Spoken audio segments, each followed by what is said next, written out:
when a person dreams, the dream has figures.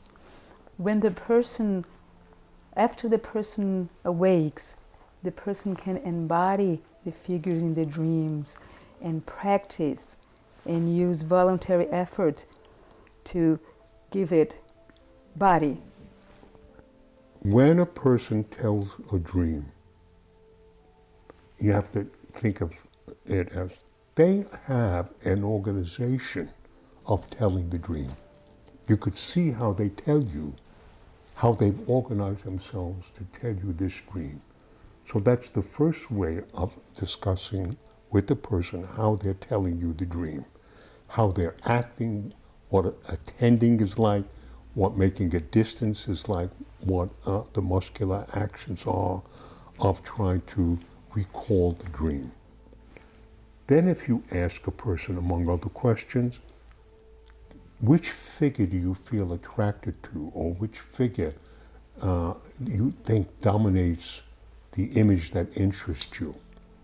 Could you assemble a muscular model of it? So now you've asked the person to take an involuntary act, the dream is an involuntary act, and introduce the voluntary motor patterns from the voluntary system in the cortex. Oh, this person was standing tall, this person has a stiff neck, this person was very forward with his chest.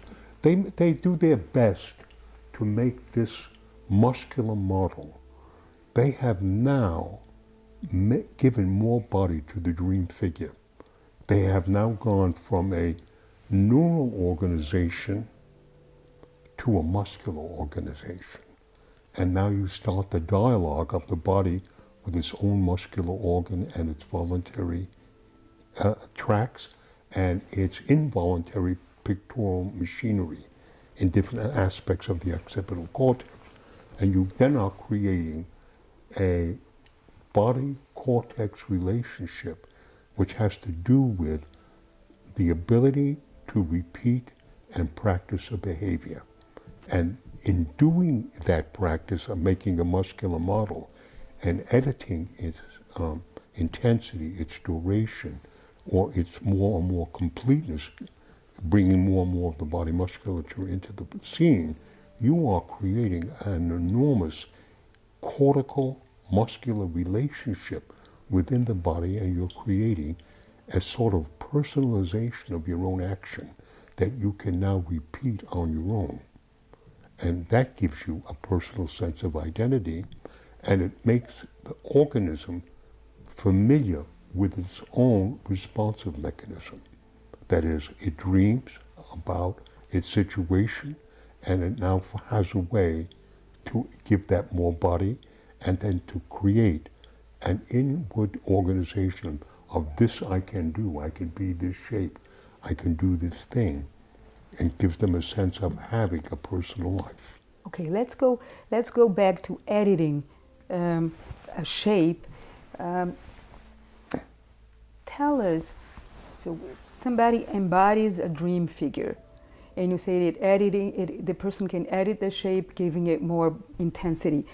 Tell us the step-by-step of giving it more intensity or less intensity, and then choosing. The easiest way to understand it, you just say to the person, show me how you would make an imitation of this shape.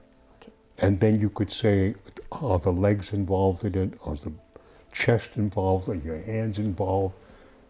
How is the position of your head? You call their attention to, or you let them find out by intensifying, which I call assembling, or converging, bringing together more muscular effort, which makes a relief map of the image. It sort of makes it more bodied from being one-dimensional to two-dimensional to three-dimensional.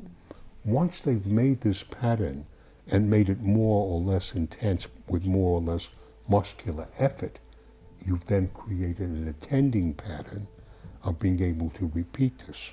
So then you could say, now when you're at work, do you recognize your slump posture? And can you now organize disassembling the slump posture, or practice being unslumped and how you experience yourself talking to your co-workers or to your manager, and how you change and work with your relationship. So therefore, you now have gone from working with yourself, experiencing the different shapes you might have, to being able to repeat them in social or interpersonal situations. And then you increase the range of voluntary experiences, which then become part of the library of your ability to act differently in situations. And that is really the intention of dreaming, to change how you act in different situations.